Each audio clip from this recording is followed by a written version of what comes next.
మొదటి 40 సంవత్సరాలు మోషే ఐగుప్తులో సకల విద్యలో అభ్యసించాడు. ఎంతో గొప్పగా పెరిగాడు. రాజా కుమారునిగా పెరిగాడు. సకల విద్యలో ఆరితేరినవాడు. మొదటి 40 సంవత్సరాలు అలా గడిచాయి. అంత విద్యావంతుడు, అంత చక్కనివాడు. తర్వాత 40 సంవత్సరాలు అరణ్యంలో తన మామ గొర్రెల మంద మేపాల్సిన పరిస్థితి ఏర్పడింది. ఒక పిహెచ్డి చేసి చదివిన వాడిని తీసుకుని వెళ్ళి నువ్వు గొర్రెలుగా ఏమంటే ఎట్లా ఉంటుంది? అట్లా ఉంది మోసే పరిస్థితి. కొంచెం ఫ్యాన్ తక్కువ పెట్టి రాజు, ఫ్యాన్ తక్కువ. ఇప్పుడు రెండవ 40 సంవత్సరాలు ఆయన గొర్రెల్ని మేపాడు. ఎందుకు ఆ పరిస్థితి ఆయనకు వచ్చిందంటే ఆయన ఒక వ్యక్తిని కొట్టి చంపాడు.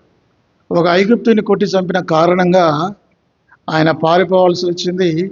దానికి పనిష్మెంట్ ఏమిటంటే 40 సంవత్సరాలు అరణ్యంలో గొర్రెలు కాల్చుకోవాల్సిన పరిస్థితి వచ్చింది. ఇక చివరి 40 సంవత్సరాలు ఇశ్రాయేలు ప్రజలను ఆయన ఐగుప్తులో నుండి కనానులోకి నడిపించాడు. అపోస్తుల కార్యంలో 7వ అధ్యాయం 23వ వచనం. అపోస్తుల కార్యములు 7:23. అతనికి 40 ఏండ్లు నిండా వచ్చినప్పుడు ఇశ్రాయేలీయులైన తన సహోదరులను చూడవాలన్న బుద్ధి పుట్టాను. అంటే మొదటి 40 సంవత్సరాలు ఐగుప్తులో సకల విద్యలు నేర్చుకున్నాడు. ఎంతో మాటలో నేర్పనివాడు, కార్యములందు ప్రవీణుడైన ఈ గొప్ప వ్యక్తి ఆ తర్వాత 40 సంవత్సరాలు 30వ వచనం. 40 ఏండ్లైన పిమ్మట సినాయి పర్వతారణ్యమందు ఒక పొదలోని అగ్ని జ్వాలలో ఒక దేవదూత అతనికి అగుపడాను. తర్వాత 40 సంవత్సరాల అరణ్యాల్లో ఉన్నాడు. ఇక చివరి 40 సంవత్సరాలు 36వ వచనం. ఇక్కడ ఐగుప్తులోను ఎర్ర సముద్రములోను 40 ఏండ్లు అరణ్యములోను మహత్కార్యములను సూచక్రియలను చూసి వారిని తోడుకొని వచ్చాను. కాబట్టి ఆయన జీవితం 120 సంవత్సరాలు బ్రతికాడు. తర్వాత 120 సంవత్సరాలకు ఆయన చనిపోయాడు. ద్వితీయోపదేశకాండం 34వ అధ్యాయం 7వ వచనం. ద్వితీయోపదేశకాండం 34:7. మోషే చనిపోయినప్పుడు 120 సంవత్సరములు ఈడగలవాడు. అతనికి దృష్టి మాంద్యము లేదు, అతని సత్వ తగ్గలేదు. కాబట్టి 120 సంవత్సరాలు ఆయన బ్రతికాడు. ఆయన జీవితంలో 3 భాగాలు. మొదటి 40 సంవత్సరాలు విద్యావంతుడిగా సకల విద్యలు నేర్చుకున్నాడు ఐగుప్తులో. రెండవ 40 సంవత్సరాలు అరణ్యంలో మరి గొర్రెలు కాసుకునేవాడిగా ఉన్నాడు. చివరి 40 సంవత్సరాలు ఆయన ఇశ్రాయేలు ప్రజలను ఐగుప్తు దాసత్వంలోంచి నడిపించాడు. అయితే ఈ రెండవ 40 సంవత్సరాలు ఆయన ఏం చేశాడు? ఆ 40 సంవత్సరాలు గొర్రెలు కాసుకుంటూ ఆయన ప్రార్థన చేసుకోవచ్చు. ఓ ప్రభువా, నీ ప్రజలైన ఇశ్రాయేలు ఐగుప్తు దాసత్వంలో ఉన్నారు, వారిని విడిపించండి, వారిని శ్రేష్టమైన దేశాన్ని నడిపించని ఎన్ని సంవత్సరాలు, ఒక రోజు కాదు, 2 రోజులు కాదు, 1 నెల కాదు, 2 నెలలు కాదు, 40 సంవత్సరాలు వారి కొరకు బహుశా ఆయన ప్రార్థన చేసి ఉండవచ్చు. తత్ఫలితంగా దేవుడు ఆయనకు ఆ దర్శనాన్ని కలిగించాడు. అదే మనం చదివాం. నిర్గమకాండం 3వ అధ్యాయం 1వ వచనంలో చదివిన మాట. మోషే మిద్యాను యాజకుడైన ఇత్రో అను తన మామ మందను మేగుచు ఆ మందను అరణ్యమూతులకు తోలుకొని దేవుని పర్వతమైన హోరేబుకు వచ్చెను. ఒక పొద నడిమిన అగ్ని జ్వాలలో యెహోవా దూత అతనికి ప్రత్యక్షమాయను. కాబట్టి ఎవరు యెహోవా దూత అంటే పూర్వకాలంలో మన ప్రభువైన యేసుక్రీస్తు వారిని ఏమని పిలిచేవాళ్ళు? మనం యెహోవా దూత, the Angel of the lord అని అంటారు. కాబట్టి ఏంజల్ ఆఫ్ ద లార్డ్, యెహోవా దూత అనే యేసుక్రీస్తు ప్రభు పాత నిబంధనలో పలుమార్లు ఆయన ప్రత్యక్షమయ్యాడు. ఆయన మోషేకు ప్రత్యక్షమైంది ఆయనే. అబ్రహాముకు 3 మనుషులు కనబడ్డప్పుడు ప్రత్యక్షమైంది యేసుక్రీస్తు ప్రభు వారే. హాగరుకు అరణ్యంలో కనబడింది ఆయనే. తర్వాత సంసోను తల్లిదండ్రులకు కనబడింది ఆయనే. తర్వాత యెహోషువకు సైన్యాధిపతిగా కనబడింది ఆయనే. పాత నిబంధనలో పలుమార్లు యేసు ప్రభు గారు భూమి మీదకి వస్తూ వెళ్తూ ఉండేవాడు. కొత్త నిబంధనలో ఆ వాక్యం శరీరధారి అయి కృపాసత్య సంపూర్ణుడిగా మన మధ్యన నివసించడం. ఇక్కడ మరి ఇప్పుడు దీన్ని బర్నింగ్ బుష్ అంటారు. మండుచున్న పొద మండుతుంది, కానీ ఆ పొద కాలిపోలేదు. ఇది చాలా విచిత్రం. పొద మండితే ఏమవుతుంది? వెంటనే పొద కాలిపోవాలి. ఇశ్రాయేలు ప్రజలు, ఇది ఇశ్రాయేలు ప్రజలకు కూడా సాదృశ్యంగా ఉంది. ఇశ్రాయేలు ప్రజలు ఐగుప్తులో ఎన్నో చెరలు, ఎంతో టార్చర్ పెట్టబడ్డారు, ఎన్నో హింసలు పొందారు, ఎన్నో బాధలు అనుభవించారు. కానీ వారు పూర్తిగా తుడిచిపెట్టబడలేదు. అది అట్లా అర్థం చేసుకోవాలి. పొద మండుతుంది కానీ అది కాలిపోలేదు. ఇప్పుడు సంఘం కూడా చెప్పొచ్చు. సంఘం 2000 సంవత్సరాల నుంచి భూమి మీద ఉంది. సంఘాన్ని లేకుండా చేయాలని ఎంతోమంది ప్రయత్నం చేశారు. సంఘానికి హింసలు కలిగాయి. సంఘం మడుచుంది కానీ అది పూర్తిగా లయము కాలేదు. అంతకంతకు అది విస్తరిస్తుంది. అది రెండోది. మూడవది, ఈ మండుచున్న పొద మన ప్రభువైన యేసుక్రీస్తు వారిని చూపిస్తుంది. కలువరి శిలువలో ఆయన ప్రాణం పెట్టాడు, ఆయన శ్రమలు పొందాడు, దెబ్బలు తిన్నాడు, మండుచున్న పొద, హింసలు అనుభవించాడు. కానీ ఆ పొద కాలిపోలేదు. యేసు ప్రభు వారు ఆయన మరణించినట్టే మరణించాడు, తిరిగి మూడవ దినాన తిరిగి లేచాడు. ఆయన పూర్తిగా లయం కాలేదు. అట్లా అర్థం చేసుకోవాలి. ఇప్పుడు యెహోవా దూత యేసు ప్రభు వారు ఉన్న బలంగా మోషేకు ప్రత్యక్షమయ్యాడు. కాబట్టి ఇది మనకి ఏం చెప్తుందంటే, ఎక్కడైతే మరి దేవుడు ఉంటాడో ఆ దేవుని సన్నిధిలో మనం ఆరాధించాలి.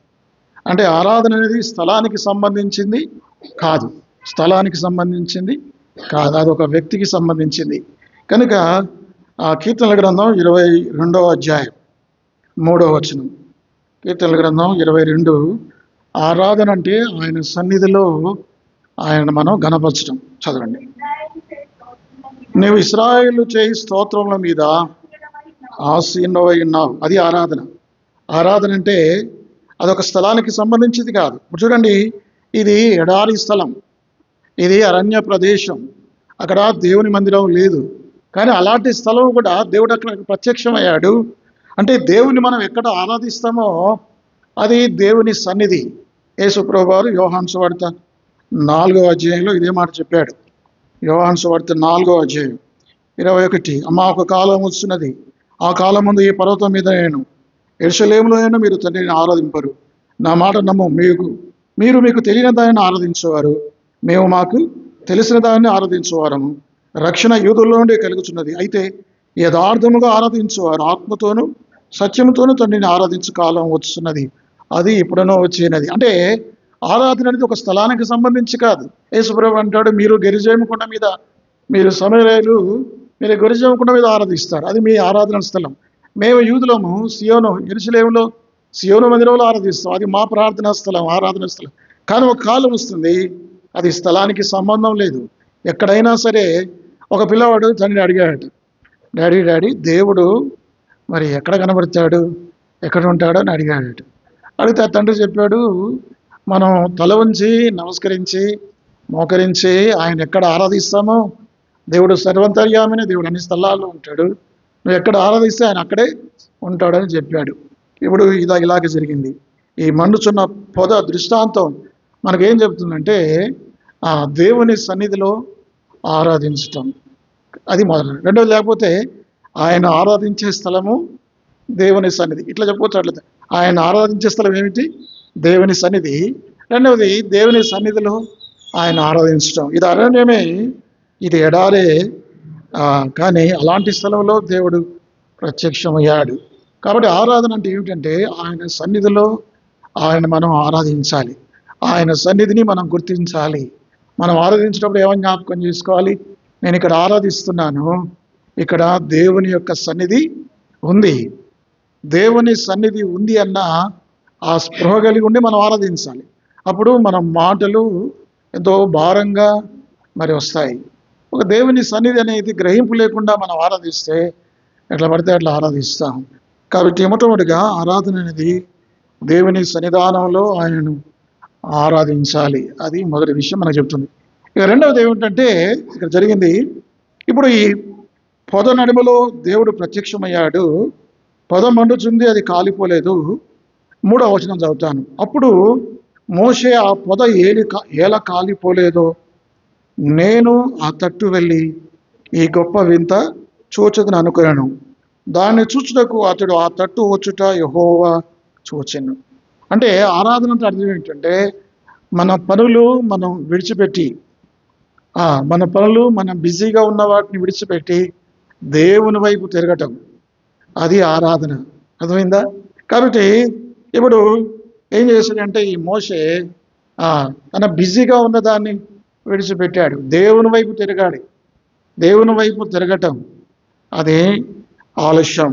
3వ వచనం చదువుతాను. అప్పుడు మోషే ఆ పొద ఎలా కాలిపోలేదో నేను ఆ తట్టు వెళ్ళి ఈ గొప్ప వింత చూచేదని అనుకునేను. దాన్ని చూచుటకు అతడు ఆ తట్టు చూచుట యెహోవా చూచెను. దేవుడు ఆ పొద నుండి మోషే మోషే అని అతని పిలిచాను. కాబట్టి రెండవది ఏమిటంటే రాయబడిన ఆయన వైపు మనం తిరగాలి. పాపంలో ఉన్నామా? మీరు ఆలోచించండి, ఎట్లా ఉన్నాం మనం? ఆ తట్టు తిరుగుతున్నామా? మళ్ళీ మనం పరిశుద్ధపరుచుకుంటున్నామా? మళ్ళీ మనం నీతిగా విశ్వాసంగా ఉండాలనుకుంటున్నామా? దేవుడి వైపు తిరుగుదాం. ఇప్పుడు మోషే ఏం చేశాడంటే అటువైపు తిరిగాడు. ఎటువైపు తిరిగాడు? మండుచున్న మొద వైపు తిరిగాడు. కాబట్టి మన పాపాలను మనం విడిచిపెట్టాలి, మన యొక్క బిజీ లైఫ్ని విడిచిపెట్టాలి. విడిచిపెట్టి మనం ఏం చేయాలి? మన దిశను మార్చుకోవాలి. మన పాపపు స్థితి నుంచి పరిశుద్ధమైన దేవుని తట్టు తిరగాలి. అది అర్థం. కీర్తనల గ్రంథం 46వ అధ్యాయం 10వ వచనం. అది ఆరాధన అంటే 40 అమ్మ ఊరకుండుడి నేనే దేవుణ్ణని తెలుసుకున్నది అన్యజనుల్లో నగుదును. అదే కాబట్టి ఊరకుండాలంతే. మనమేమి బిజీ ఉండి ఇట్లాగే పాపంలో కొనసాగుతూ దీన్ని విడిచిపెట్టాలి. విడిచిపెట్టి ఆరాధన అంటే ఏమిటంటే దేవుని వైపు తిరగటం. మొట్టమొదటిగా ఆరాధన అంటే ఏమిటి? దేవుని సన్నిధిని అనుభవించటం, ఆయన్ను ఆరాధించటం. రెండవది ఆరాధన అంటే ఏమిటంటే మన పాపాలు, మన పరిస్థితులు ఇవన్నీ విడిచిపెట్టి ఏం చేయాలి? దేవుని వైపు తిరగాలి. అది తర్వాత రెఫరెన్స్ హెబ్రీ పత్రిక 12వ అధ్యాయం 28వ వచనం. హెబ్రీ 12:28వ వచనం. అందువలన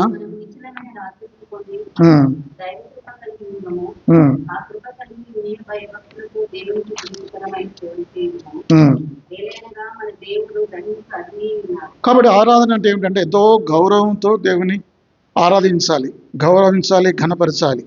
దేవుని మందిరంలో ఎట్లా పడితే అట్లా మనం కూర్చోకూడదు, ఎట్లా పడితే అట్లా మాట్లాడకూడదు. దేవుని మందిరంలో అల్లరి చేయకూడదు కదా. ఆ మాటలు ఎక్కడున్నాయి మీకు? ప్రసంగి 5వ అధ్యాయం. దేవుని మందిరంలో ఎట్లా ఉండాలి మన ప్రవర్తన? ప్రసంగి 5వ అధ్యాయం 15వ వచనమా 1వ వచనమా? చదవండి అమ్మా. నీవు దేవుని మందిరంలోకి పోయినప్పుడు నీ ప్రవర్తన జాగ్రత్తగా చూసుకొనుము. అర్పించినట్లుగా అర్పించట కంటే అది ఆరాధన అంటే. కాబట్టి ఆయన ఆకాశం అందున అమ్మ, ఆయన మన మాటలు కొద్దిగా ఉండాలి. ఎక్కడుందో అవసరం అదే. ఆయన ఆకాశం అందున్నాడు, మన భూమి మీద ఉన్నాం, మన మాటలు లేదు. ఆ మాటలు అక్కడ అయ్యో. ప్రసంగి 2వ వచనం అట. నీవు నీ దేవుని సన్నిధిని అనాలోచితముగా పలుకుటకు త్వరపడనీయక. అది కాబట్టి దేవుని మందిరంలో వచ్చిన తర్వాత భయభక్తులతో, వినయ విధేయతలతో, తగ్గింపు కలిగి దేవుడు నన్ను చూస్తున్నాడు, దేవుడు నన్ను గమనిస్తున్నాడు, నా ప్రతి మాటకు నేను లెక్క చెప్పాలి, మన ప్రతి పలుకు కూడా అది అంగీకారంగా ఉండాలి. అంటే భయభక్తులతో, వినయ విధేయతలతో ఉండాలి.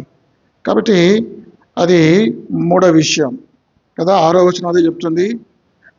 నిర్గమకాండం 3వ అధ్యాయం 6వ వచనం. మరియు ఆయన నేను నీ తండ్రి దేవుడను. తర్వాత నీ పాదముల నుండి మరియు ఆయన నేను నీ తండ్రి దేవుడను. 5-6 కూడా చదువుతాను. అందుకు ఆయన దగ్గరికి రావద్దు, నీ పాదములను నీ చెప్పులు విడుము, నువ్వు నిలుచున్న స్థలము పరిశుద్ధ ప్రదేశములను. మరియు ఆయన నీ తండ్రి దేవుడను, అబ్రహాము దేవుడను, ఇస్సాకు దేవుడను, యాకోబు దేవుడని చెప్పగా మోషే తన ముఖమును కప్పుకొని దేవుని వైపు చూడవెరిచెను. అది ఆరాధన. ఎప్పుడైతే దేవుడు తాను ప్రత్యక్షపరుచుకున్నాడో నేను దేవుడను అన్నాడు. ఇప్పుడు ఒకవేళ ఈ దేవదూత అయితే కాదు, మొదటి వచనంలో ఏముంది? యెహోవా దూత. యెహోవా దూత అతనికి ప్రత్యక్షమైన. అంటే యెహోవా దూత అంటే ఒకవేళ దూత అయితే ఇట్లా చెప్తుంది ఈ మాటలు. నిజంగా ఆ దూత అనుకోండి, నేను అబ్రహాము దేవుడను, ఇస్సాకు దేవుడను, యాకోబు దేవుడని చెప్తుందా? చెప్పలేరు. కానీ ఆయన దేవుడు గనక, యేసుక్రీస్తే గనక ఆయన చెప్తున్నాడు, నేను అబ్రహాము దేవుడను, ఇస్సాకు దేవుడను, యాకోబు దేవుడు చెప్పగానే మోషే ఏం చేశాడు? తన ముఖమును కప్పుకొని దేవుని వైపు చూడవలసింది. దేవుని మందిరంలో మనం పరిశుద్ధంగా ఉండాలి. మనం కూర్చోవటం పరిశుద్ధంగా ఉండాలి. స్త్రీలు తల మీద చక్కగా ముసుగులు వేసుకోవాలి. పురుషులైన వారు తల మీద ఏమీ వేసుకోవద్దు. చేవేళ్ళలో ఒకరోజు ఒక ఆయన టోపీ వేసుకొని కూర్చున్నాడు, టోపీ పెట్టుకొని కూర్చున్నాడు. అట్లా టోపీలు మనం పెట్టుకోకూడదు, తల మీద పురుషులు ఏమీ వేసుకోకూడదు. ఒక ఆయన ఉండి ఈ టోపీ దేవన్నాడు. అన్నందుకే ఆయన కోపం వచ్చింది. కోపం వచ్చి చర్చ అయిపోయిన తర్వాత చాలా గొడవ చేశాడు ఆయన మీద. నా మీద ఏం కాదు, ఆయన మీద. అది దేవుని క్రమాన్ని చెప్పినప్పుడు కొన్నిసార్లు అట్లా హట్ అయిపోతారు ప్రజలు. కానీ మీరు హట్ అయినా ఏమైనా చెప్పాల్సింది. కాబట్టి ఎప్పుడైతే దేవుని సన్నిధి, దేవుడు నాకు ప్రత్యక్షమయ్యాడు అని అన్నాడో వెంటనే మోషే, అంటే ఆరాధన ఎలా ఉంటుంది అనేది నేను చెబుతున్నాను. మోషే తన ముఖమును కప్పుకున్నాడు, దేవుని వైపు వెరిచాడు. ఆ దేవుని యొక్క ప్రకాశాన్ని తను చూడలేకపోయాడు. కాబట్టి ఎంతో భయభక్తులతో, వినయ విధేయతలతో దేవుని మనం ఆరాధించాలి. అది మూడవది. ఇక నాలుగవది దేవుడు ఏం చెప్తున్నా అంటే, నీవు నిలుచున్న 5వ వచనం, అందుకు ఆయన దగ్గరికి రావద్దు, నీ పాదముల నుండి నీ చెప్పులు విడువుము. కాబట్టి అంటే ఎంతో పరిశుద్ధమైన స్థలం. దేవుడు ఉండే స్థలం ఎలాంటిది? పరిశుద్ధమైన స్థలం. మనసులో మనం అపవిత్రమైన స్థలాల్లో జీవిస్తాం, దేవుడు పరిశుద్ధమైన స్థలంలో జీవిస్తాడు. మనం గత వారంలో ఎప్పుడో చెప్పుకున్నాం, దేవుడు అపవిత్రమైన స్థలం దగ్గరికి ఉండడు. ఆయన ఎక్కడ చెప్పుకున్నాం మనం? రాజు గుర్తుందా? దేవుడు అపవిత్రమైన హృదయంలోకి ఆయన రాడు. దేవుడు అపవిత్రమైన గృహంలోకి ఆయన రాడు. దేవుడు ఉండే స్థలము అది పవిత్రమైన పరిశుద్ధమైన స్థలం. కాబట్టి అంటే అర్థం ఏంటంటే, ఆరాధన అంటే ఏంటంటే దేవుని పరిశుద్ధతను గుర్తించి ఆయన ఎంత పరిశుద్ధుడో, ఆయన ఎంత మహోన్నతుడో, ఆయన ఎంత గొప్పవాడో యెషయా గ్రంథం 6వ అధ్యాయం, యెషయా గ్రంథం 6వ అధ్యాయం 3వ వచనం కదా.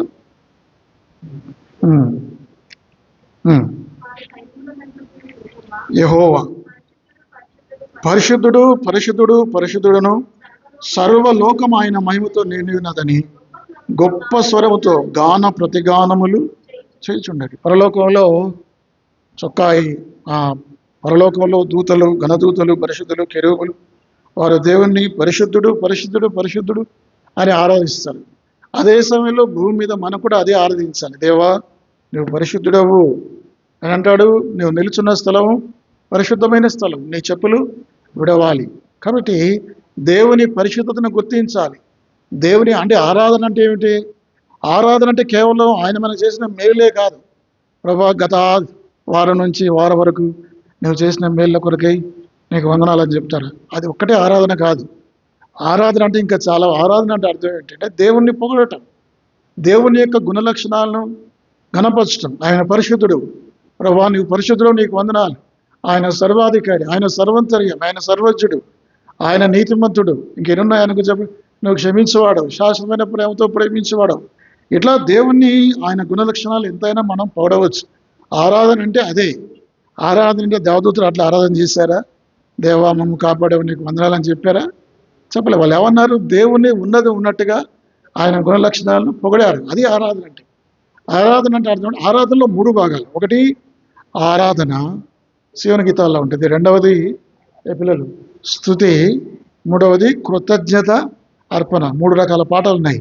అంటే ఆరాధన పాటలు వేరు, స్తుతి పాటలు వేరు, కృతజ్ఞత అర్పణ పాటలు వేరు. ఈ 3 వేరు వేరు. ఒకవేళ 3 ఒకటైతే 3 ఎందుకు వేరు వేరుగా రాస్తారు? 3 వేరు వేరు పదాలు, వేరు వేరు అర్థాలు. ఆరాధన అంటే ఆయన ఏమై ఉన్నాడో తెలపడమే ఆరాధన. ఆయన ఏమై ఉన్నాడు, ఆయన గొప్పతనం, ఆయన గుణలక్షణాలు, ఆయన మహాత్యం. నువ్వు దేవతలందరికంటే మహాత్యం గల మహాదేవుడు, ఆకాశం భూమి సమస్తం అందులో సమస్తము కలగజేసిన వాడు నీవే. ఆయన పరిశుద్ధతను, ఆయన గుణలక్షణాలను పొగడటం, ఆయన ఏమై ఉన్నాడో అది ఆరాధన. అది మొదటి విషయం. రెండవది, ఆయన నీకేమై ఉన్నాడు.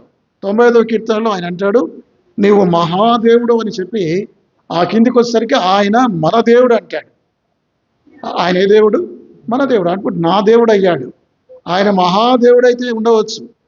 ఇప్పుడు ఒక పిల్లవాడు, చంటి పిల్లవాడు చాలా అందంగా ఉన్నాడు, చాలా ముద్దుగా ఉన్నాడు, చాలా ముద్దు వస్తుంది. కానీ ఆ పిల్లవాడు నా పిల్లవాడు కాకపోతే ఏం ఉపయోగం? ఇప్పుడు ఈ మహాదేవుడు మహాకాశాలు పట్టజాలిన వాడు, ఎంతో గొప్ప గొప్ప దేవుడు, మహాదేవుడు, ఘనదేవుడు అని చెప్పుకున్న ఆ దేవునితో నీకు ఏం సంబంధం లేకపోతే, ఆ దేవుడు నా దేవుడు కాకపోతే నాకు ప్రయోజనం లేదు కదా. అయితే మొదటిది ఆయన ఏమై ఉన్నాడో ఆయన ఆరాధించాలి. రెండవది ఆయన నీకేమై ఉన్నాడు, వ్యక్తిగతంగా ఆయనకి సంబంధం. ప్రభా, మహాదేవుడవైన నీవు ఇప్పుడు నాకు దేవుడవయ్యావు, నాకు తండ్రి అయ్యావు. ప్రభా, నన్ను నీ కుమారునిగా చేసుకున్నావు. నా కోసం ఏం చేసావు? నువ్వు నా ప్రాణం పెట్టావు, రక్తం కార్చావు, దెబ్బలు తిన్నావు, మరణించావు, నా పాపాన్ని మోసుకున్నావు. నా కొరకై ఆయన ఏమి చేశాడో, నన్ను ఎట్లా రక్షించాడో స్తుతులు చెల్లించడం అంటారు దీన్ని. ఆయన ఏమై ఉన్నాడో ఆరాధన, ఆయన నీకేమై ఉన్నాడో the relation between you and God, అది ప్రైజ్ అంటారు దాన్ని, అది స్తుతి. ఇక మూడవది ఏమిటంటే చివరి పార్ట్, ఆయన నీకు ఏమి మేలు చేశాడో కృతజ్ఞతలు థ్యాంక్స్ గివింగ్, అది చెల్లించటం. ఇది మీరు ఒకవేళ 3 నిమిషాలు ఆరాధన చేస్తే మొదటి నిమిషం ఏం చేయాలి? ఆయన ఏమై ఉన్నాడు, ఆయన గుణలక్షణాలు పొగడాలి. రెండవది స్తుతి ఏంటంటే ఆయన నీకేమై ఉన్నాడు, మహాదేవుడు నీకోసం పాపిగా నేను ఏ విధంగా పరిశుద్ధంగా మార్చాడు, ఎలా నేను క్షమించాడు, నీ కొరకు ఎంత క్రయం చెల్లించాడో, నీ కొరకు ఎంత రక్తం కాచి నిన్ను పరిశుద్ధంగా మార్చాడో, నీకు పరలోకం ఇచ్చాడో, ఇవన్నీ చెప్తూ మూడవది భౌతిక సంబంధమైన భూ సంబంధమైన మేలు, ఆరోగ్యం ఇవ్వటం, ఆహారం ఇవ్వటం, పిల్లల్ని ఇవ్వటం, ఇవన్నీ చివరి పార్ట్. అర్థమైందండి ఈ విషయాన్ని? సరే, ఇప్పుడు మనం ఆరాధన అంటే ఏమిటంటే నీవు నిలుచున్న స్థలము పరిశుద్ధమైన స్థలం. ఆరాధన అంటే దేవుణ్ణి ఘనపరచాలి, దేవుణ్ణి మహిమపరచాలి, అది ఆరాధన. ఆ తర్వాత మరొక మాట ఉంది, అదేమిటంటే దేవుని యొక్క విశ్వసనీయతను మనం పొగడటం. అంటే ఆయన నేను అబ్రహాము దేవుడను, 6వ వచనం, మరియు ఆయన నిర్గమకాండం 3:6, మరియు ఆయన నేను ఈ తండ్రి దేవుడను, అబ్రహాము దేవుడను, ఇస్సాకు దేవుడను, యాకోబు దేవుడని అంటే ఇప్పుడు 5వది ఏమిటంటే దేవుని యొక్క విశ్వసనీయత. అంటే ఆయన విశ్వసనీయత ఎన్నడూ తప్పిపోదు. మన విశ్వాసంలో మనం తప్పిపోతాం. He is faithfulness never ended. ఆయన విశ్వసనీయత అనేది తప్పిపోదు, అది ముగిసిపోదు. ఆయన విశ్వసనీయత స్థిరంగా ఉంటుంది. నీ విశ్వాసం ఫెయిత్కు ఫెయిత్ఫుల్నెస్కు తేడా అది. ఫెయిత్ అంటే మన విశ్వాసం, ఫెయిత్ఫుల్నెస్ అంటే ఆయన విశ్వసనీయత. ఆయన మాట చెప్తాడు, ఆ మాట కట్టుబడి ఉంటాడు. అబ్రహాంకి ఏ నిబంధన చేశాడో, ఇస్సాకు ఏ నిబంధన చేశాడో మనం సంఘ ప్రార్థనలో చూస్తే 22వ అధ్యాయంలో ఆయన అంటాడు, ఆదికాండంలో అబ్రహాముతో వాగ్దానం అబ్రహామా, నేను నీ సంతానాన్ని ఆకాశ నక్షత్రం వలె విస్తరిస్తాను. అంటే ఆయన విశ్వసనీయత అంత గొప్పది. మాటకు కట్టుబడి ఉండేవాడు, ఆయన అబద్ధమాటకు నరుడు కాడు. రెండవది 26వ అధ్యాయంలో ఇస్సాకుతో చెప్తాడు, నీ సంతానాన్ని విస్తరింపజేస్తాను, ఆకాశ నక్షత్రం వల్ల ఇసుక రేణువుల చేస్తాను అని అంటాడు. అంటే ఆరాధన అనేది వాగ్దానాల మీద ఆధారపడి ఉంటుంది. ఆయన చెప్పిన మాటలు మనం జ్ఞాపకం చేసుకోవాలి. తర్వాత 28వ అధ్యాయంలో యాకోబుతో చెప్తాడు, అదే మాటలు చెప్తాడు. అప్పుడు మోషే అంటాడు, దేవా, ఇశ్రాయేలు ప్రజలను నాశనం చేస్తా అంటున్నావు కదా, 33వ అధ్యాయం కదా, 11వ వచనం చదివాం. అక్కడ అంటాడు, నువ్వు చెప్పిన మాట ఏమైపోతుంది? నువ్వు అబ్రహాంకు విస్తరింపజేస్తానన్నావు, ఇస్సాకుతో చెప్పావు, యాకోబుతో చెప్పావు, ఇప్పుడు నువ్వు వాళ్ళ మీద కోపం వచ్చింది, వాళ్ళు దూడను విగ్రహాల అర్పణ చేస్తున్నావు, నిజమే, నీ కోపం వచ్చింది, కానీ నువ్వు ఆ విధంగా చేయకూడదు. అంటే దేవుడు తన వాగ్దానాన్ని బట్టి, ఆయన వాగ్దానం మీద ఉండే దేవుడు. వాగ్దానం చేయవాడు నమ్మదగిన వాడు. మనం నమ్మదగిన వారము కాకపోయినను, బైబిల్ ఏమాటలున్నాయి, మనము నమ్మదగిన వారము కాకపోయినను ఆయన నమ్మదగిన వాడు. అది ఆరాధన. అంటే ఆయన విశ్వసనీయతను కొనియాడటం. మొదటిదేమో ఆయన గుణలక్షణాలు కొనియాడటం, రెండవది ఆయన విశ్వసనీయత, ఆయన కృప ఎలాంటిది అది కొనియాడటం. అది 5వ సంగతి. అదేంటంటే 100వ కీర్తన 5వ వచనం, కీర్తనల గ్రంథం 100వ అధ్యాయం, యెహోవా దయాళుడు, ఆయన కృప నిత్యమును, అది ఆరాధన. చూసారా, 100వ కీర్తన 5వ వచనంలో ఎంత చక్కని మాటలతో, అది నిజమైన ఆరాధన. యెహోవా దయాళుడు, ఆయన కృప నిత్యముండును, ఆయన సత్యము తరతరములుండును. ఆయన మాట ఇచ్చి నెరవేర్చేవాడు, మాటకు కట్టుబడి ఉండేవాడు. ఏమన్నాడు ఆయన? ఇదిగో జలప్రలయం వచ్చింది, మొత్తం నాశనం అయిపోయింది జలప్రలయం, ఇక భూమి ఉన్నంత కాలం ఈ భూమిని నీళ్లతో నేను నాశనము చేయను అన్నాడు. ఆ మాట కట్టుబడి ఉన్నాడు. ఈనాటికి కూడా జలప్రలయం వచ్చి ఇప్పటికీ అదొక 2400, ఇదొక 4400 సంవత్సరాల క్రితం జలప్రలయం వచ్చింది. దేవుడు మానవులు చేసిన పాపాన్ని బట్టి దేవుడు జలప్రలయం ద్వారా వారు నాశనం చేశాడు. కానీ ఇప్పుడు నాశనం చేయడు. ఇక ఇప్పుడు నాశనం చేయబోతే దేంతో నాశనం చేయబోతాడు దేవుడి భూమిని? అగ్ని చేత. 2 పేతురు 3వ అధ్యాయంలో అగ్ని. కాబట్టి ఆ ప్రళయం వస్తుంది. అది ప్రపంచంలోని అనుభవములను ఒక్కసారి పేలిపోతాయా? ఆయన రాకడలో మనకు తెలియదు. తర్వాత ఆకాశం నుంచి ఆయన అగ్ని కురిపిస్తాడో తెలియదు. భూమి నాశనం కాబోతుంది. కాబట్టి కొత్త భూమి, కొత్త ఆకాశంలోకి మనం ఎంటర్ కాబోతున్నాం. అయితే ఇప్పుడు దేవుడు అన్నాడు, ఇక నేను జలప్రలయాన్ని భూమి మీదకి రప్పించాడు. దానికి గుర్తేం పెట్టాడు ఆయన? ఇంద్రధనస్సు పెట్టాడు. అది చూస్తాడు. చూసినప్పుడు తను ఇచ్చిన మాటను ఆయన జ్ఞాపకం చేసుకుంటాడు. సరే, ఆరాధన అంటే అర్థం ఏమిటంటే ఆయన సత్యవంతుడు, ఆయన కృపగలవాడు, ఆయన కృప నిత్యముండును, ఆయన సత్యము తరతరములుండును, ఆయన దయగలిగిన వాడు. అది ఆరాధన. దేవుని విశ్వసనీయతను మనం కొనియాడటమే ఆరాధన. ఇక తర్వాత 5వది ఆరాధన అంటే ఏమిటంటే దేవుడు తన ప్రజల ఎంత కరుణ కలిగిన వాడు, తన ప్రజలను ఎంతగా ఆయన ప్రేమిస్తాడు. ఆ మాటలు నేను చదువుతాను. 7వ వచనం, నిర్గమకాండం 3:7. మరి యెహోవా ఇట్లనెను, నేను ఐగుప్తులోనున్న నా ప్రజల బాధను నిశ్చయముగా చూస్తుని, పనులలో తమను కష్టపెట్టు వారిని బట్టి వారు పెట్టిన మొరను వింటిని, వారి దుఃఖములు నాకు తెలిసే ఉన్నవి. అంటే దేవుడు తన ప్రజల కన్సర్న్ కలిగినవాడు, పట్టింపు కలిగినవాడు. మనకు తెలుసా? మన అవసరాలు దేవునికి తెలుసు. యేసు ప్రభు అంటాడు, మీరు అడగక మునిపే మీ అక్కర్లన్నీ ఆయనకు తెలుసు అన్నాడు. ఆయన ఆకాశం నుంచి వర్షాన్ని కురిపిస్తాడు. ఒకవేళ దేవుడు దయతలచి భారతదేశం మీద మృగశిర కార్తెలో 140 కోట్ల మంది మీద వర్షాన్ని కురిపించకపోతే, అలనాడు యూదా దేశంలో లేకపోతే షోమ్రోన్లో 3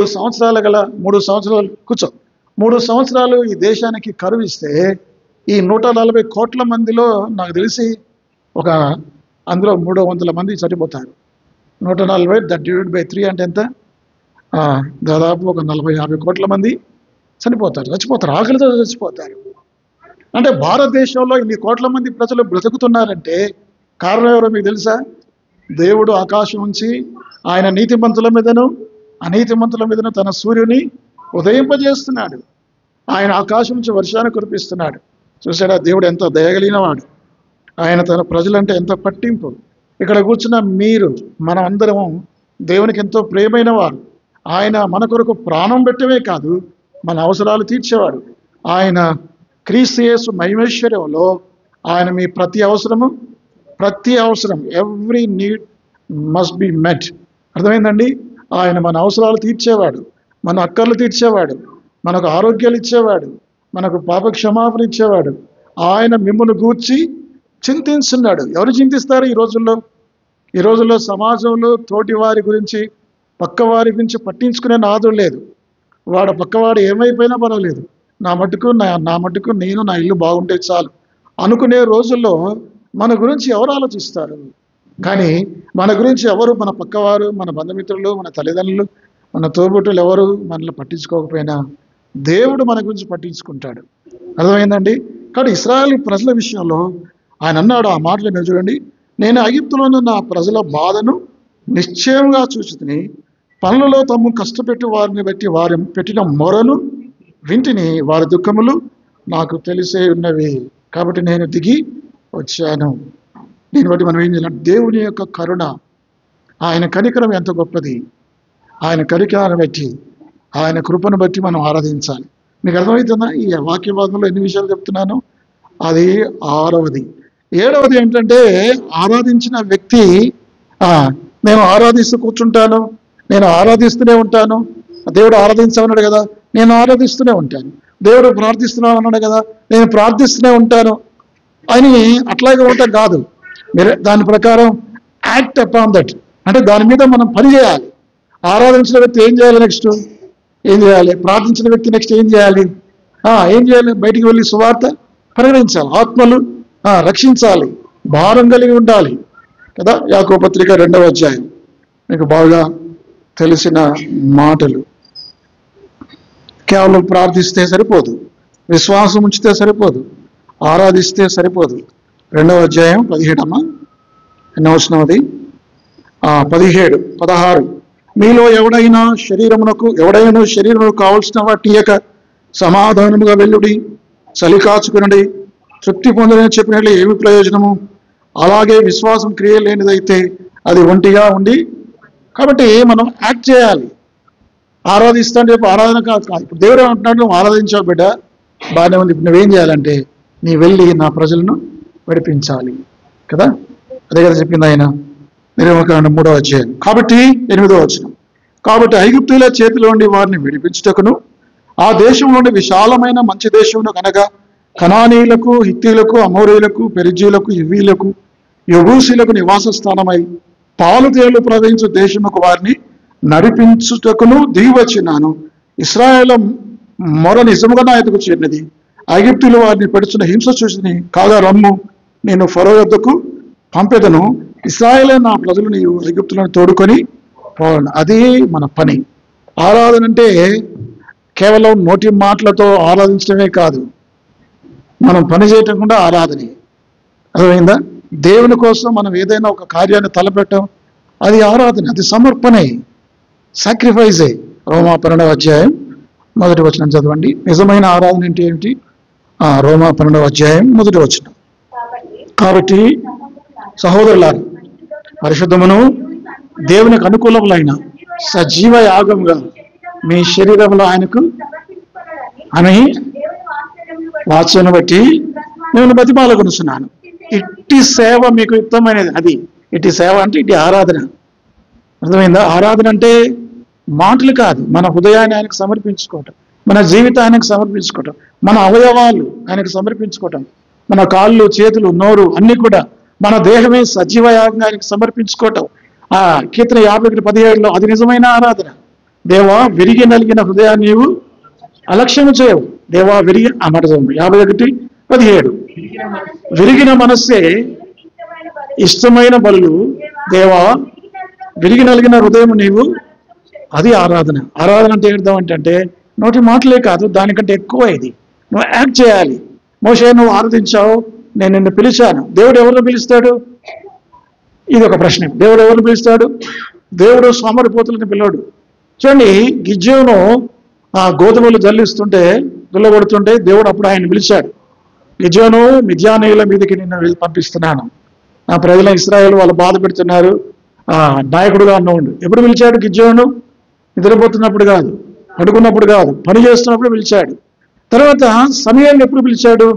సమూయేలు ఆ యొక్క షిలోహులో దేవుని మందిరంలో దాని టాబర్నకల్ ఏమంటారు, ప్రత్యేక గుడారంలో పరిచయం చేస్తున్నప్పుడు అప్పుడు దేవుడు ఆయన పిలిచాడు. పిలిచి ఇశ్రాయేలుకు లేకపోతే ఏం జరగబోతుందో, సౌలుకు ఏం జరగబోతుందో, లేకపోతే ఏలి ఇంటి వారికి ఏం జరగబోతుంది, ఇవన్నీ కూడా చెప్పాడు. కాబట్టి పరిచర్య జరిగిస్తున్నప్పుడు సమూయేలుతో దేవుడు మాట్లాడాడు. దావీదుతో ఎప్పుడు మాట్లాడాడు? 1 సమూయేలు గ్రంథం 17వ అధ్యాయం. ఎప్పుడు పిలిచాడు దావీదుని? చెప్పండి. గొర్రెలు కాసుకుంటున్నప్పుడు. అంటే పని కలిగి ఉండాలి. దేవుడు పని చేస్తున్న వారిని ఆయన ఇష్టపడతాడు. సోమరులు ఆయన మాత్రం ఇష్టపడాడు. 2వ తెస్సలోనిక 3వ అధ్యాయం 10వ వచనం ఉంది, మీరు పని చేయాలి. 2వ తెస్సలోనిక 3:10 చదవండి ఆ మాట. మరియు మేము మీ యొద్ద ఉన్నప్పుడు ఎవడైనా పని చేయని ఉండలేడలా వాడు భోజనము చేయకూడదు. అంతే, ఇంకంతే, ఫైనల్, దానికి తిరగలేదు. ఎవడు భోజనం చేసిన అర్హుడు? ఎవడు భోజనం చేయాలి? పని చేస్తాడు, భోజనం చేయాలి. పని చేయడానికి భోజనంలో యేసుప్రభు అన్నాడు, దాన్ని ఇంకో రకంగా చెప్పాడు, పనివాడు తన జీతమునకు పాత్రుడు. ఆ మాట నేను ఇట్లా చెప్పాడు. కాబట్టి సోమరులను దేవుడు విసర్జిస్తాడు. అదేవిధంగా ఇప్పుడు సమూయేలు గురించి చెప్పుకున్నాం. ఎలీషాను ఎప్పుడు పిలిచాడు? 1 రాజులు 19వ అధ్యాయంలో ఎప్పుడు పిలిచాడు? ఆయన నాగలి అరక దున్నుతున్నప్పుడు ఆయన పిలిచాడు. అరక దున్నుతున్నప్పుడు పరిచర్యకు పిలిచాడు. పని కలిగి ఉండాలి. పని ఉన్న వారిని దేవుడు పిలుస్తాడు. నువ్వు భూ సంబంధమైన పనులలో నమ్మకంగా ఉంటే, నీవు ఇచ్చినది ఏదైనా దేవుడు నీకు ఇచ్చిన పని, ఉద్యోగమైనా, వ్యాపారమైనా, గృహిణిగా ఉన్నా, ఇంకా ఏదైనా సరే, ఆ పనిలో నువ్వు నమ్మకంగా ఉంటే, నువ్వు శ్రద్ధగా పని చేస్తుంటే, అలాంటి వారిని దేవుడు పిలుస్తాడు. పని విషయంలో అనాసక్తి కలిగి ఉన్న వాళ్ళని దేవుడు పట్టించుకోడు. అర్థమైందా? ఇప్పుడు మత్తయి కాదు, పేతురు, ఆంద్రేయ, యాకోబు, యోహాన్లు వాళ్ళు ఏం చేస్తున్నారు? వాళ్ళు చేపలు పడుతున్నారు, బిజీగా ఉన్నారు. ఈ నలుగురు first 4 disciples of the Jesus Christ వాళ్ళు ఏంటంటే చేపలు పట్టేవాళ్ళు. అప్పుడు చేపలు పడుతున్నప్పుడు వాళ్ళని పిలిచాడు. ఒకవేళ వాళ్ళు చేపలు పట్టుకుని ఇంట్లో పడుకుంటే వాళ్ళు పిలవకపోయేవాడు. నేను మిమ్మల్ని మనుషులు పట్టు జాలుగా చేస్తాను. మత్తయిని ఎప్పుడు పిలిచాడు? మత్తయి సువార్త 9వ అధ్యాయంలో ఆయన సుంకపెట్టు మీద పన్ను వసూలు చేస్తూ పని కలిగి ఉంటే దేవుడు ఇష్టపడతాడు. నీవు పనిని శ్రద్ధగా చేస్తే దేవుడిని ఇష్టపడతాడు. మోషేని ఎప్పుడు పిలిచాడు? గొర్రెలు కాసుకుంటున్నప్పుడు పిలిచాడు. అంటే పని కలిగి ఉండాలి. దేవునికి ఇచ్చిన పని నమ్మకంగా నువ్వు చేస్తే అప్పుడు నువ్వు దేవుని పరిచయం చేయడానికి అర్హుడవు. నీవు భూ సంబంధమైన పనులు చేయటంలో నిర్లక్ష్యం ఉంటే దేవుని పని చేయడానికి అర్హత లేదు. అర్థమైందండి? కాబట్టి శ్రద్ధగా మనం పనిచేయాలి. అది ఒక విషయం, అది ముందే చెప్పాల్సి ఉంటే ఇప్పుడు చివరిలో చెప్తున్నాను. ఇప్పుడు 7 విషయాలు మీకు మరలా గుర్తు చేస్తాను. ఆరాధన అంటే ఏమిటంటే, ఆరాధనగా ఆయన సన్నిధిని మనం గుర్తించాలి, గౌరవించాలి. దేవుడు ఉండే స్థలం బట్టి అని చెప్పి ఆరాధించాలి. ఆరాధించే స్థలమే ఆయన సన్నిధి. ఆయన సన్నిధిలో మనం ఆరాధించాలి. అది మొదటి విషయం. రెండవది అవర్ అటెన్షన్ కదా, మన యొక్క దృష్టి. ఇప్పుడు దేవుడు ఎప్పుడైతే పిలిచాడో, మోషేని పిలిచాడో, ఈయన తన పని వదిలిపెట్టి అటువైపు వెళ్ళాడు. అంటే నీ పని మానుకొని నీ బిజీని ఆదివారం ఏం చేయాలి? ఆదివారం కూడా మన వాళ్ళు పనులకు పోతారు కదా. ఎంత విచారం ఇది. పూర్వ రోజుల్లో ఇశ్రాయేలు సబ్బాతును ఎలా పాటించేవాళ్ళో మీకు తెలుసా? ఆ దినం ఏమి కూడా చేయకూడదు, ఏ పని చేయకూడదు. ఇవాళ మన వాళ్ళు చాలా పనులు చేస్తున్నారు. అంటే పని చేయొద్దని కాదు, కానీ ఆదివారం ప్రభు దినం, అది ఇట్స్ ఏంటంటే లార్డ్స్ డే. దాన్ని మనం గౌరవించాలి. ఇప్పుడు ఆరాధన అంటే అర్థం ఏంటంటే, ఆయనకున్న పనిని, ఆయన దృష్టిని విడిచిపెట్టి కొద్దిసేపు దేవుని వైపు తిరగటం. మన పాపాలని, మన పద్ధతులను, మన దైనందిన జీవితాన్ని విడిచిపెట్టి ఆదివారం రోజున దేవుని సన్నిధిలోకి వచ్చి ఆయన ఆరాధించడం అనేది ఊరకుండాలి. ఊరకుండము అని అంటున్నాడు కదా, ఊరకుండాలి, మౌనంగా ఉండాలి. మన చింత, మన ఆలోచనలు విడిచిపెట్టాలి, దేవుని వైపు చూడాలి, దేవుని ఆరాధించాలి. అది రెండవది. మూడవది ఏమిటంటే, దేవుని యందు భయభక్తులు కలిగి ఉండాలి. దేవుడు, నేను అబ్రహాం, ఇసాకు, యాకోబు దేవుడు ఏం చెప్పాడు? ఆయన తల వంచి దేవుని వైపు చూడకుండా ముసుగు వేసుకొని అట్లా ఉన్నాడు ఆయన. అంటే మరి ఆరాధన అంటే దేవుణ్ణి గణపరచటం, ఆరాధన అంటే దేవుణ్ణి గౌరవించటం కదా. మాటలే కాదు, మన యాటిట్యూడ్, మన క్రియలు, మన హావభావాలు, మన బాడీ లాంగ్వేజ్, ఇవన్నీ ద్వారా కూడా దేవుణ్ణి మనం గణపరచాలి. అది మూడవది. నాలుగవది ఏమిటంటే, నీవు నిలుచున్న స్థలము పరిశుద్ధమైన స్థలం. అంటే దేవుడు ఉండే స్థలం పరిశుద్ధుడు. ఆయన పరిశుద్ధుడైన దేవుడని, పరిశుద్ధుడైన మానక రాత్రింబగళ్ళు దివారాత్రములు దూతలు ఆరాధిస్తున్నారు. ఆయన పరిశుద్ధుడు మనం గుర్తెరగాలి, పరిశుద్ధతను బట్టి ఆరాధించాలి. నాలుగవది. ఐదవది, దేవుని యొక్క విశ్వసనీయత ఎంత గొప్పది. అబ్రహాం కానీ ఏం వాగ్దానం చేశాడు? వాగ్దానం చేయవాడు నమ్మదగిన వాడు.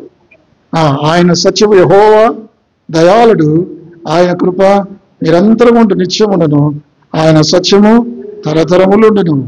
అది అంటే ఆయన విశ్వసనీయత ఎంత గొప్పదో, ఆయన వాగ్దానములు ఎంత గొప్పవో, ఇవన్నీ జ్ఞాపకం చేసుకోవాలి. అది ఆరవది ఏమిటంటే, దేవుని యొక్క కనికరం, దయ, తన ప్రజల ఎడల ఆయనకున్న పట్టింపు. నీ ఎడల, నా ఎడల ఆయనకు ఎంత పట్టింపు ఉంది. నిన్ను ఇశ్రాయేలుతో సహపౌరులుగా చేయడం కొరకై యేసుక్రీస్తు రక్తం వలన మనము సమీపస్తులమై ఉన్నాము కదా. ఆయన చేసిన కార్యం, యేసు ప్రభు నీ కొరకు ఏ విధంగా మరణించాడు, ఏ విధంగా ప్రాణం పెట్టాడు, నిన్ను ఎంతగా ప్రేమించాడు. ప్రాణం పెట్టినంతగా ప్రేమించేవాడు ఎవడు?